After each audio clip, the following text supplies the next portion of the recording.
What's going on, boys? Team of the season is here, and this is our first review. We've chosen to review a Maxence Caqueret. I'm not going to try it. Boys, if you guys don't remember, I reviewed this dude's Future Stars card, and at the time I reviewed him, funnily enough, he was also around the 130k, and I butchered his name every single time. So I'm just going to call him Maxence, alright, because it is a lot easier. I don't want to butcher his name, but I'm excited for this TOTS review, and if you guys are as well, make sure to drop a like and subscribe. Coming in at 134,000 coins, and he will most likely drop to 100,000, even 90,000 coins with people packing him. He has only been in packs for barely an hour. Now, he is 5'9", high work rates, 3-star skill moves with a 4-star weak foot, and instead of me going over all of his stats and saying them, etc., you can see them on the screen. So I'm just going to choose a few key stats that I think make this card very special and catch my eye. First of all, I think his passing of 98 short passing, 93 long passing, he's going to be in an absolutely immense centre mid. His dribbling is phenomenal, 99 agility, 97 balance. How can you ignore that? Being 5'7" or 5'9" as well, sorry, he's going to feel exceptional on the ball. As well, he's got high work rates, which is a massive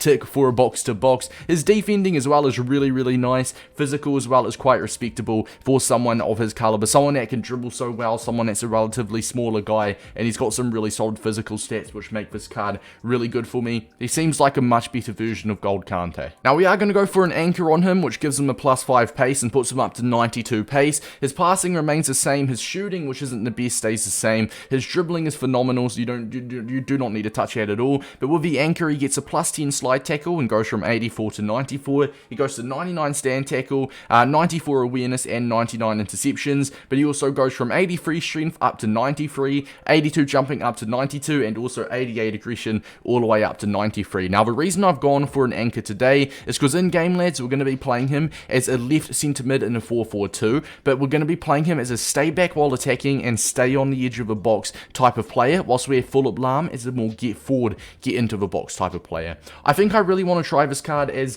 a box-to-box, but a more defensive-minded, right? So he's not going to be in front of net too much. He's not going to be making those runs, simply because I think the fact he's only got 72 shooting, or 76 shooting, but 72 finishing, 83 shot power would lead him down in front of net. So we're going to use him as a box-to-box midfielder, but a more defensive box-to-box, if that makes sense. Let's get into the review, lads. Let's see if he's worth it. He looks absolutely incredible value. Now, when I did use this card's Future Stars and did a review on his Future Stars, I said one thing, and that was he felt brilliant on the ball in his first touch of a ball here, and once again, he feels even better than his Future Stars did, which just made, I think this card, right, I think this card is very versatile in the sense box-to-box centre mid, attacking-minded centre mid if you want. He does get tackled there. An attacking-minded centre mid if you want, for sure, but I do think if he does get in a position where he's going to have to shoot it, he's definitely not going to be the most consistent in areas like that.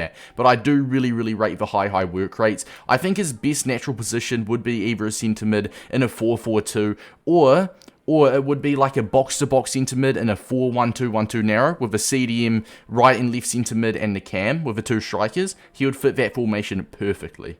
Going back to Maxence here as well. That dribbling is absolutely phenomenal. We'll play that out. Nice stuff. Vinicius, one more. Into the box. Eusebio, little bit iffy, and we don't give a rebound for it. Well, Maxence drop back. He wins that. That is absolutely phenomenal. That tackling is amazing. Let's release that as well. Great. Socrates to Doku. Doku with a left stick dribbling. Eusebio with a touch to finish. A little bit jammy. The animation was a little bit weird, but we make it 1-1. Game on. Maxence might be tested straight away. He wins it back as well. That's his second tackle.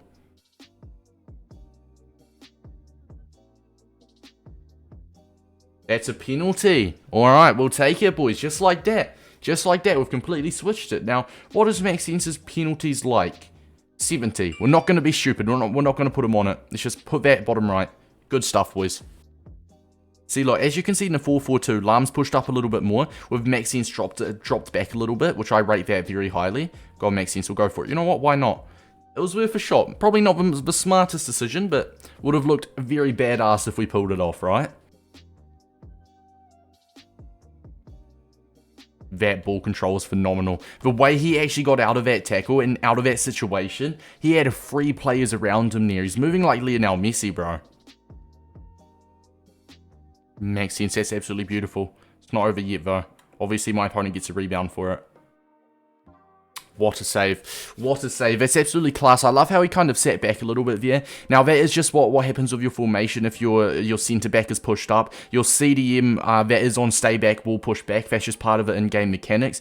Maxence with a... Bro, what I've noticed with him, right? He gets for interception, but I notice he gets pushed off a ball quite easily. That's the second time it's happened that match as well. He gets pushed off a ball a little bit easy. Obviously, he's not the strongest. With an anchor, he's got around 89, 90 strength, which is definitely, you know, solid, right? It seems good. But him being 5'9", I feel like you could have 90 strength and be 5'9", or even 5'8", and you still wouldn't be as strong as a 6'2", 6'3" player with 90 strength. And as weird as it sounds, going to tackles, winning it back, you feel like you're in a disadvantage when it comes to shoulder on shoulder. But first half from him, I've been very, very impressed with him.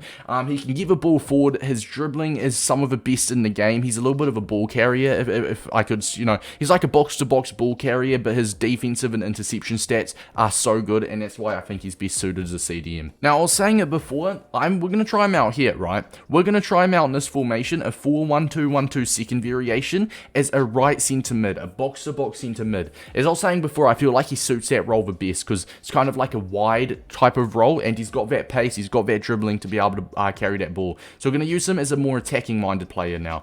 First half, we used him as a defensive CDM or a defensive centre mid. Now we're going to be using him as a more progressive box-to-box centre mid. And as you can see as well, he got that interception, which is a brilliant start to the second half. Look at Maxence dropping back there as well to get another interception. I believe that's his 4th interception this match. We're going to try it. That's beautiful. That is absolutely exceptional. I mean, I don't know why I decided to quit in the 78th minute, but what a performance from him, man.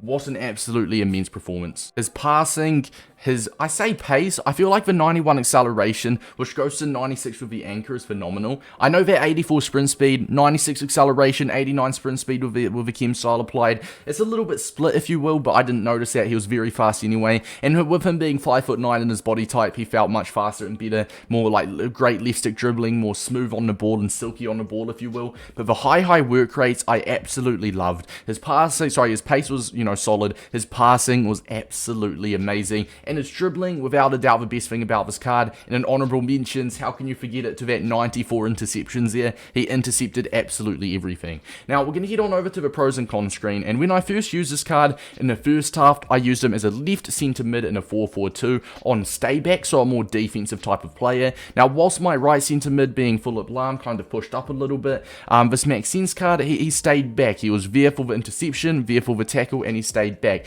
Very, very, very nice card there, and that's where obviously the anchor benefits him a lot. Now we did move him to a right centre mid in a 4-1-2-1-2 narrow to give him a little bit more exposure on the right hand side, because I know he can carry the ball up forward, etc, etc. Now he's still dropped back, and that's a high work rate. He was there when I was defending, he was there when I was attacking. This card is a very, very versatile card. Like when I say versatile, I mean he can play an attacking minded centre mid, a defensive minded centre mid, or a CDM, right? And I think this is exactly what you want. A French, a Ligue 1 midfielder that can link. Very impressive. He's only 100,000 coins. He's probably going to drop even more. Lads, I'm going to go ahead. I'm going to give this card, I'm going to give him a 9.6 out of 10. I think that's a really fair rating for him. He was absolutely immense. He did his job and more. Hope you guys did enjoy, and I'll see you guys later.